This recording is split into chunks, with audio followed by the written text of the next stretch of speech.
Alright, so in this video, I'm going to explain to you how you can massively increase your overall cognitive abilities. In other words, I'm going to show you how you can become smarter. And I'm going to do that by giving you 5 pieces of scientifically backed actionable steps that you can use to basically boost your IQ. So why does IQ even matter? Well, there's actually a study that they did on SAT scores and IQ, and they found out that IQ and SAT scores had a 1-to-1 positive correlation. Okay, maybe I am a bit exaggerating, but they found out that it was pretty correlated. So IQ tests are actually a pretty good measure of your overall test-taking ability. In other words, if you want to do well in your university courses, then you probably should train this thing up. And I'm going to show you how you can do that in this video. For those who are new here, my name is Matthew, and I'm currently studying financial technology at the University of Hong Kong. During my high school, I graduated as valedictorian, and I got 3 stars and 1 A in my A-level exams, which is a top 1% grade worldwide. So the first thing that you can do to increase your overall cognitive abilities is to simply read more books. Because the thing is, knowledge actually compounds over time. So the more you read, the more mental models you build, and the more mental models you build, basically the more successful you'll be at life.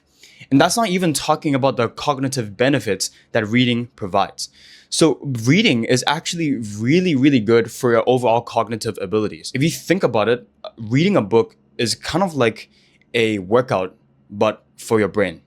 So it's like you're going to the gym, you're hitting some deadlifts, you're doing some tricep pull downs and stuff like that. Reading a book is basically the same thing, but for your mind. When you're reading, you have to be focused and you have to be thinking about many different ideas at once. You're basically training your working memory. So I remember when I was 6 to 7 years old, I used to love reading books. I would literally read any book that I could get my hands on. I remember sitting down in the living room and sitting down on the floor and just devouring like as many books I could possibly read at that time. Like at that time, I didn't have to like worry about school, my internship applications and stuff like that. So I could literally sit down and read for as long as I wanted. When I was reading those books, I literally built so many mental models, and my cognitive abilities and my reasoning abilities probably drastically improved because of that.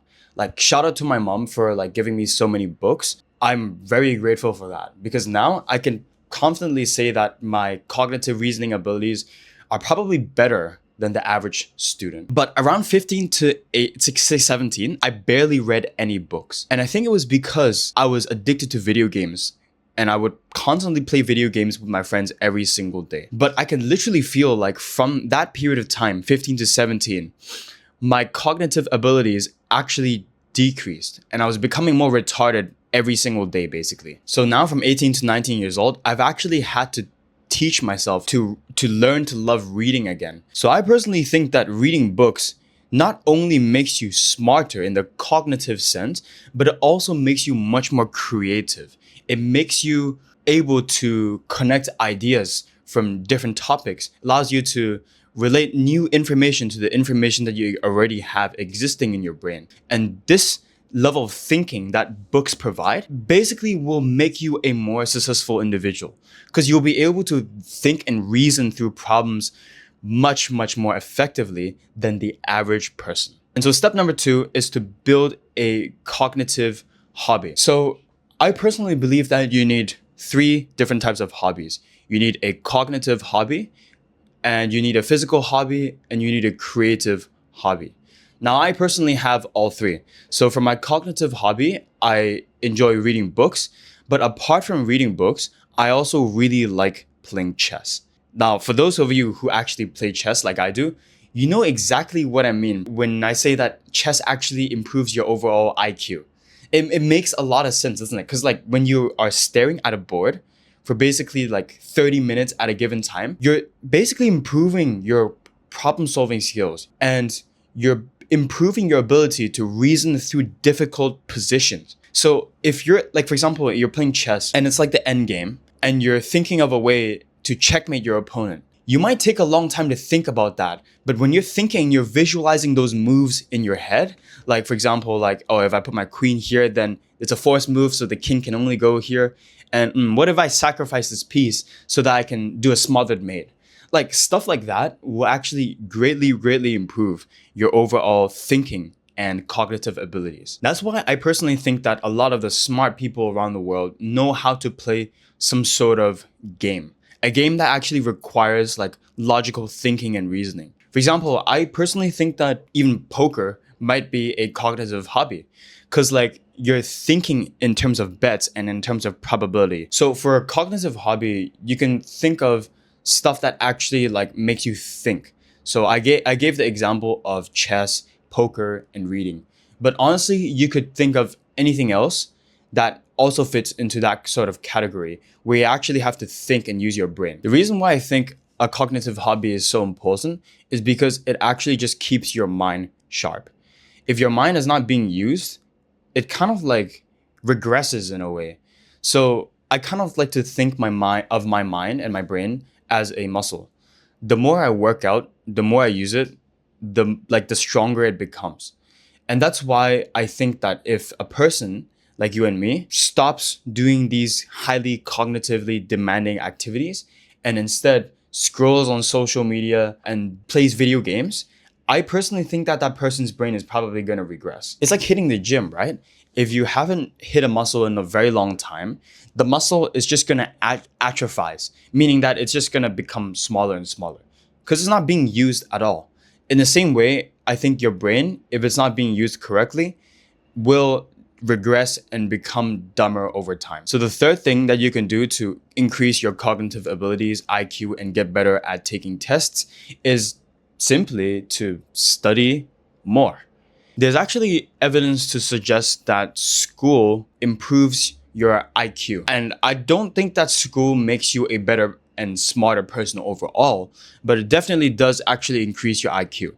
Because when you go through school, you basically have to solve and reason your way through problems.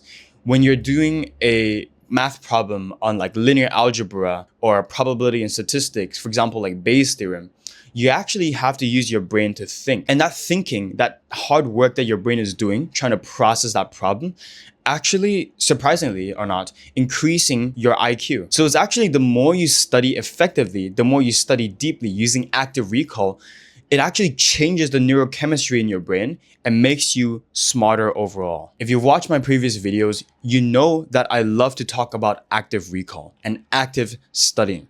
I personally absolutely hate passive studying because it doesn't even like make you smarter, first of all, and secondly, it doesn't even help you get better grades.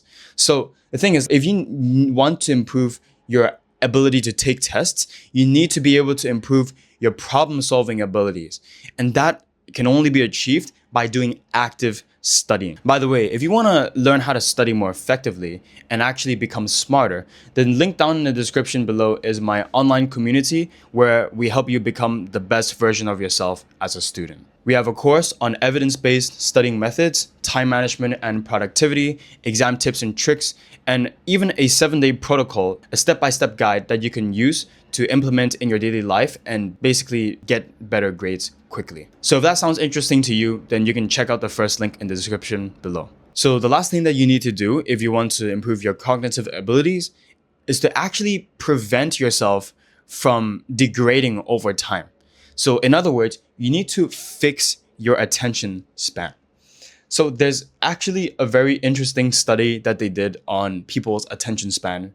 I'm not sure if it was our generation or the previous generation, but they did a study on our attention span and they found out that it was actually shorter than that of a goldfish.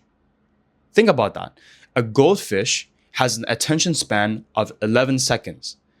Our attention span is like 8 seconds. That's messed up, isn't it? People's attention span nowadays is so bad because we're constantly addicted to scrolling on social media, TikTok, video games, and to an extent, even like porn. These things drain our attention span and make us absolutely terrible at being able to focus. If you want to be smarter, if you want to be able to get better grades in your exams more easily, and if you want to like not be a dumbass basically, then you basically need to fix your attention span. When I was in high school, every single night I would hop on Discord and I would call my friends and we would play video games every single day. And that actually had a pretty bad effect on my overall cognitive abilities and my attention span. Because when you're playing video games, you're constantly getting stimulation from the game. You're not allowing your mind to be bored. And because you're not allowing your mind to be bored, your brain just loses its ability to think deeply. I personally believe that if you want to be able to think deeply, you need to embrace boredom. I definitely did not embrace boredom when I was in high school. Apart from video games, where I would play like stuff like Genshin Impact, Roblox, I would also be addicted to watching anime, Netflix, and social media. And worst of all, there's that one thing that basically completely fucked up my attention span, and it was porn. Like, I'm just gonna be completely honest with you. Those things are so bad for your mental health and your overall IQ level. I think that those things actually decrease your IQ level. Like, I don't think I've seen a study on that, but I think that it's actually just kills your IQ level. So it wasn't until I actually started to fix my attention span in year 13 where I started to get really good grades. So in my AS level, I got like 90s, 92, 91 on my exams. But in my A levels, I was getting like a 97 in maths. I got like a 96 in business. I got a 99 in computer science. And so I personally think that the reason why I was able to get those grades was because I actually fixed my own brain. So I deleted social media off my phone. I watched less and less Netflix, although I still do enjoy watching anime from time to time. I definitely quit porn.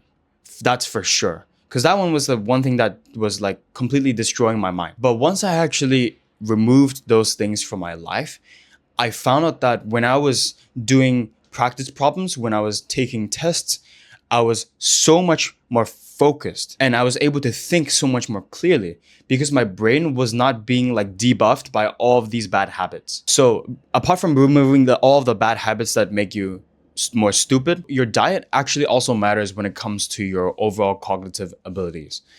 Think about it. If you were trying to run a race car at full performance, you'll probably give like the best fuel source possible to maximally increase horsepower so that your race car can run faster. It's the same for your brain, right?